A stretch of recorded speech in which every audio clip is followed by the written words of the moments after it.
નમસ્કાર મિત્રો, હું મોહન ગઢવી ગુજરાતી દુનિયા યુટ્યુબ ચેનલમાં ફરી એકવાર આપ સૌ મિત્રોનું હાર્દિક સ્વાગત કરું છું. મિત્રો, આપણો ભારત દેશ એક ભૂકંપીય દૃષ્ટિથી ખૂબ જ સંવેદનશીલ દેશ છે, જેમાં વિભિન્ન ભૂકંપીય ક્ષેત્ર રહેલા છે. ભૂકંપની સમસ્યાઓનું આકલન કરતા સમયે આપણને વિશેષ રૂપથી એ ક્ષેત્રો ઉપર ધ્યાન આપવું જોઈએ જે ભૂકંપના પ્રતિ ખૂબ જ વધારે સંવેદનશીલ છે.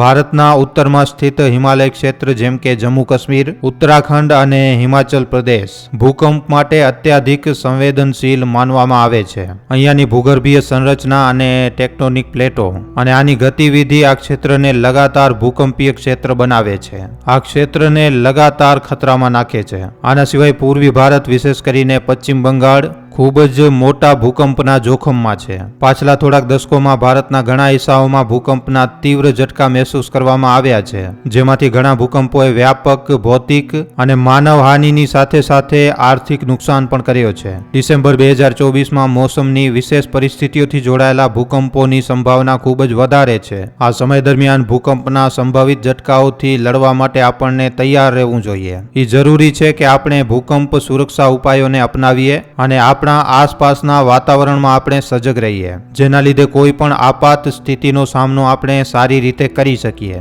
ભારતની વિશાળ તટરેખા જે લગભગ 7500 કિલોમીટર લાંબી છે અને આ મિત્રો સમુદ્રી આપદાઓના પ્રતિ ખૂબ જ વધારે સંવેદનશીલ છે. અને સમુદ્રી આપદાઓમાં સૌથી વધારે ગંભીર ઘટના છે સુનામી. સુનામી ખાલી એક પ્રાકૃતિક આપદા નહીં, પણ આ વિનાશકારી પ્રભાવ નાખવાવાળી એક શૃંખલા છે જે સમુદ્રના તળમાં ભૂકંપ, જ્વાળામુખી વિસ્ફોટ અથવા તો ભૂસ્ખલન ના પરિણામ સ્વરૂપે ઉત્પન્ન થાય છે. જ્યારે સમુદ્રની નીચે ભૂકંપ આવે છે તો એ વિશાળ જળ તરંગોનું નિર્માણ કરે છે અને આ લહેરો જે હોય છે એ ખૂબ જ ઝડપથી તટ બાજુ આગળ વધવા લાગે છે. ભારતના પશ્ચિમી અને પૂર્વી તટ જેમ કે અંડમાન નિકોબાર, તમિલનાડુ, ઓડિશા અને ગુજરાત વિશેષ રૂપથી આ ખતરાના પ્રતિ ખૂબ જ વધારે સંવેદનશીલ માનવામાં આવે છે. આ ક્ષેત્રોમાં રહેવાવાળા માણસો માટે એ આવશ્યક છે કે એ સુનામીના સંભવિત ખતરાની ઓળખાણ કરે અને તત્કાલ પ્રતિક્રિયા કરે. સુનામીના સંકેતોમાં અચાનકથી સમુદ્રનું સ્તર નીચે જવું, ખૂબ જ તેજ લહેરોની આવાજ અને સમુદ્રથી દૂર જવાવાળો પાણી સામેલ છે. જો આમાંથી કોઈ પણ સંકેત જોવા મળે તો તરત જ એક સુરક્ષિત જગ્યા ઉપર પહોંચવું અનિવાર્ય રહેશે. આના સિવાય મિત્રો, આંધી તૂફાન વિશેષ રૂપથી મોસમીય પરિવર્તનનો એક મહત્વપૂર્ણ પાસો છે, જે ના તો ખાલી તટીય ક્ષેત્રોમાં પણ દેશના અન્ય હિસ્સાઓમાં પણ તબાહી મચાવી શકે છે. દર વર્ષે ચોમાસાના મોસમમાં અને એના પછી આંધી તૂફાનનો પ્રમાણ લગાતાર વધતો જ જઈ રહ્યો છે અને આ ભારતીય ઉપમહાદ્વીપ માટે ખૂબ જ મોટો ખતરો છે. જલવાયુ પરિવર્તનના કારણે મોસમના પેટર્નમાં અપ્રત્યાશિત બદલાવ આવી રહ્યા છે, જે આંધી તૂફાનની તીવ્રતાને અને આવૃત્તિને ખૂબ જ મોટા પાયે વધારી શકે છે આવનારા સમય દરમિયાન. વૈજ્ઞાનિક જણાવે છે કે ઉચ્ચ તાપમાન, સમુદ્ર સ્તરમાં વૃદ્ધિ અને આર્દ્રતાના સ્તરમાં બદલાવ આંધી તૂફાનના ઉત્પત્તિનું કારણ બની શકે છે. આવી રીતે આપદાઓનો પૂર્વ અનુમાન કરવું એક ખૂબ જ મુશ્કેલ કામ છે. મોસમ વૈજ્ઞાનિકો દ્વારા વિકસિત કરવામાં આવેલા આધુનિક ઉપકરણોથી જેમ કે ઉપગ્રહ ડેટા અને કમ્પ્યુટર મોડેલિંગ આ આંધી તૂફાનની ગંભીરતા અને સંભવિત માર્ગનું અનુમાન આપણને જણાવે છે. પણ મિત્રો, કોઈ પણ મોસમની ઘટનાની ભવિષ્યવાણીમાં હંમેશા એક નિશ્ચિત માત્રામાં અનિશ્ચિતતા બનેલી રહે છે. શીત લહેર અને ગરમીની લહેર બંને જ મોસમના દુષ્પ્રભાવ છે જે દર વર્ષે દેશને ખૂબ જ મોટા પાયે પ્રભાવિત કરે છે. શીત લહેરના દરમિયાન વિશેષ રૂપથી ઉત્તર ભારતમાં તાપમાન અચાનકથી નીચે આવી જાય છે, જેના લીધે જીવન સામાન્ય રૂપથી ખૂબ જ મોટા પાયે પ્રભાવિત થાય છે. આ દરમિયાન લોકો ઠંડીથી બચવા માટે સંઘર્ષ કરે છે અને સ્વાસ્થ્ય સંબંધિત સમસ્યાઓ જે છે એમાં પણ વધારો આવી જાય છે. ખેતરોમાં પાકને પણ મોટા પાયે નુકસાન થાય છે અને આના લીધે ખાદ્ય સુરક્ષાની ચિંતા પણ વધી જાય છે. જલવાયુ પરિવર્તનના કારણે આ મોસમીય પરિવર્તનની તીવ્રતા અને આવૃત્તિમાં વૃદ્ધિ થઈ છે. વૈજ્ઞાનિકોના અનુસાર જો સમય રહેતા ઉપાય કરવામાં ન આવ્યા તો આવનારા વર્ષો દરમિયાન આ જે સ્થિતિઓ છે એ આનાથી પણ વધારે વિકરાળ બની જશે. એના માટે આવશ્યક છે કે આપણે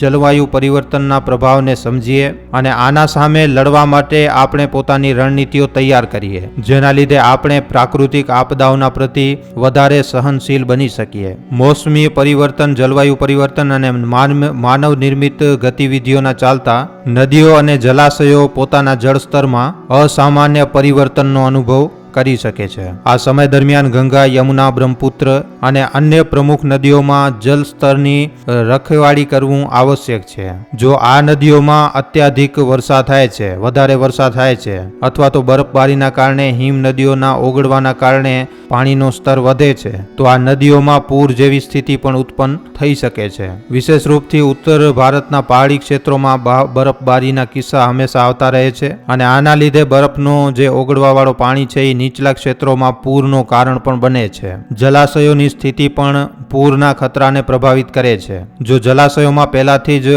અધિક જળ ભંડારણ છે અને પછી વરસાદના કારણે જો વધારે જળ આવે છે તો જલાશય મુકાબલો ન કરવાની સ્થિતિમાં ફાટી શકે છે. આના સિવાય માનવ નિર્મિત જલાશયોમાં જો ઉચિત જલ પ્રબંધક નથી તો આ પૂરના જોખમને આનાથી પણ વધારે વધારી શકે છે. ભારતના પહાડી ક્ષેત્રોમાં ભૂસ્ખલન એક ખૂબ જ વધારે ગંભીર અને ચિંતાનો વિષય છે. મોસમની સ્થિતિ અને મીઠીના નમીના સ્તરને જોતા ભૂસ્ખલનની સંભાવના મોટા પાયે વધી જાય છે. ભારે વરસાદ, બરફબારી અને ઠંડી હવાઓના ચાલતા આના લીધે પહાડી ઇલાકાઓને આ ઘટનાઓ અસ્થિર બનાવી શકે છે અને આના લીધે ભૂસ્ખલનની ઘટનાઓ પણ બની શકે છે. હિમાલય ક્ષેત્ર જેણે પહેલાથી જ ભૂસ્ખલનનો સામનો કર્યો છે આ દરમિયાન વિશેષ રૂપથી સંવેદનશીલ છે. અહીંયાનો તેજ ઢળાવ અને કમજોર ભૌગોલિક સંરચના આને પ્રાકૃતિક આપદાઓના પ્રતિ વધારે સંવેદનશીલ બનાવે છે. જ્યારે બરફ ઓગળે છે અથવા તો વરસાદ પડે છે તો માટીમાં નમી વધી જાય છે જેના લીધે ચટ્ટાનો અને મલબો નીચે પડવા લાગે છે. ભૂસ્ખલનના કારણે ના તો ખાલી જનધનની હાનિ થાય છે, આ રસ્તાઓ, પુલો અને અન્ય મહત્વપૂર્ણ સંરચનાઓને પણ ખૂબ જ ખરાબ રીતે પ્રભાવિત કરી શકે છે અને આ પ્રકારની ઘટનાઓ ચારે બાજુ કર્ફ્યુ જેવી સ્થિતિ ઉત્પન્ન કરી શકે છે જેના લીધે રાહત કાર્યમાં બાધા આવે છે. ભારત પોતાની ભૌગોલિક વિવિધતા અને જલવાયુ આપદાના કારણે પ્રાકૃતિક આપદાઓનો ખૂબ જ મહત્વપૂર્ણ કેન્દ્ર છે. ભૂકંપ, સુનામી, આંધી, તૂફાન અને અન્ય આપદાઓના ખતરાને ધ્યાનમાં રાખતા આપાતકાલીન પ્રબંધનની રણનીતિઓ તૈયાર કરવી ખૂબ જ વધારે જરૂરી છે. આ રણનીતિઓનો કામ ના તો ખાલી આપદાના સમયે તરત જ એક્શન લેવું હશે પણ આના પ્રભાવને ઓછો કરવું અને સમુદાયોને પુનર્વાસિત કરવામાં પણ મદદ કરવાનું કામ છે. એક પ્રભાવિત આપાતકાલીન પ્રબંધન યોજનામાં ઘણા પ્રમુખ તત્વો સામેલ હોય છે. સૌથી પહેલા જોખમ મૂલ્યાંકન કરવું ખૂબ જ વધારે જરૂરી છે. સ્થાનિય ભૂગોળ, મોસમની સ્થિતિ અને પાછલી આપદાના ડેટાનું અધ્યયન કરીને એ સમજવું જરૂરી છે કે કેવી રીતની આપદાઓ અધિક સંભાવિત છે અને એના પ્રભાવનો અનુમાન કેવી રીતે લગાડવામાં આવી શકે છે. બીજો છે સંપર્ક અને સંચાર પ્રણાલી સ્થાપિત કરવું. તમારા સમૂહમાં લોકોને આપાતકાલીન સ્થિતિ દરમિયાન કેવી રીતે સૂચિત કરવામાં આવે આ સુનિશ્ચિત કરવું ખૂબ જ વધારે જરૂરી છે. આના માટે SMS એલર્ટ, સોશિયલ મીડિયા અને સ્થાનિય રેડિયોનો ઉપયોગ કરી શકાય છે. આના સિવાય પ્રશિક્ષણ અને જનજાગૃતતા કાર્યક્રમ આયોજિત કરવું પણ ખૂબ જ વધારે આવશ્યક છે. જ્યારે પ્રાકૃતિક આપદાઓ આવે છે તો બચાવ અને રાહત કાર્યોની ભૂમિકા અત્યંત જરૂરી હોય છે. ભારતના વિભિન્ન હિસ્સાઓમાં ભૂકંપ, સુનામી, આંધી, તૂફાન અને અન્ય પ્રાકૃતિક ઘટનાઓથી પ્રભાવિત લોકોની મદદ કરવા માટે ઘણા બધા સરકારી અને ગેર સરકારી સંગઠનો દ્વારા અત્યંત પ્રયાસો કરવામાં આવે છે પણ આ પ્રયાસોમાં ઘણી બધી તકલીફોનો સામનો પણ કરવો પડી શકે છે. ભૂકંપ, સુનામી અને આંધી તૂફાન જેવી પ્રાકૃતિક આપદાઓ ના તો ખાલી માનવ જીવન ઉપર ખૂબ જ મોટો અસર નાખે છે પણ દેશની આર્થિક અને સામાજિક સંરચના ઉપર પણ ખૂબ જ મોટો પ્રભાવ નાખે છે. આવામાં સતત વિકાસની અવધારણા આનાથી પણ વધારે મહત્વપૂર્ણ બની જાય છે. સતત વિકાસનો અર્થ છે વગર કોઈ નવી પેઢીના સંસાધનોને ક્ષતિ પહોંચાય, ભવિષ્યની પેઢીઓ માટે આવશ્યક સંસાધનો સંરક્ષણ કરવું. ભૂકંપ, સુનામી, આંધી, તૂફાન અને અન્ય આપદાઓ ગમે ત્યારે અચાનકથી આપણી સામે આવીને ઊભી રહી જાય છે અને આનાથી થવાવાળા નુકસાનને ઓછો કરવા માટે સુરક્ષા અને સતર્કતા અનિવાર્ય છે. આપણને એ સ્વીકાર કરવું જોઈએ કે પ્રાકૃતિક આપદાઓ આપણા નિયંત્રણથી બહાર છે પણ એની સંભાવનાઓની ઓળખાણ કરીને આપણે આપણી માટે અને આપણા પ્રિયજનો માટે સુરક્ષાના ઉપાય કરી શકીએ છીએ. સરકારી નિકાયો દ્વારા આપવામાં આવેલી જાણકારી અને નિયમોનું પાલન કરવું, સુરક્ષિત સ્થાનની ઓળખાણ કરવી અને આપાતકાલીન ઘટનાના ચાલતા અધિકારીઓના સંપર્કમાં રહેવું આપણી એક ખૂબ જ મોટી જવાબદારી છે. તો મિત્રો, આજના આ વિડીયોમાં આપણે ડિસેમ્બર 2024માં સંભવિત પ્રાકૃતિક ઘટનાઓની વાત કરી છે. આ વિડીયો ઉપર તમારા શું અભિપ્રાય છે, તમારું શું કહેવું છે, નીચે કોમેન્ટ સેક્શનમાં લખીને જણાવવા ખાસ વિનંતી. જો વિડીયો પસંદ આવ્યો હોય છે તો તો આ વિડીયોને ખાલી તમારા સુધી સીમિત ન રાખતા તમારા મિત્રો સાથે, પરિજનો સાથે, વોટ્સઅપ ઉપર, ફેસબુક ઉપર, યુટ્યુબ ઉપર જેટલો બની શકે વધારેમાં વધારે આ વિડીયોને શેર જરૂર કરજો. તો આજના વિડીયોમાં આટલું જ. હવે આપણે મળશું ફરી એકવાર નવા વિડીયો સાથે. ધન્યવાદ.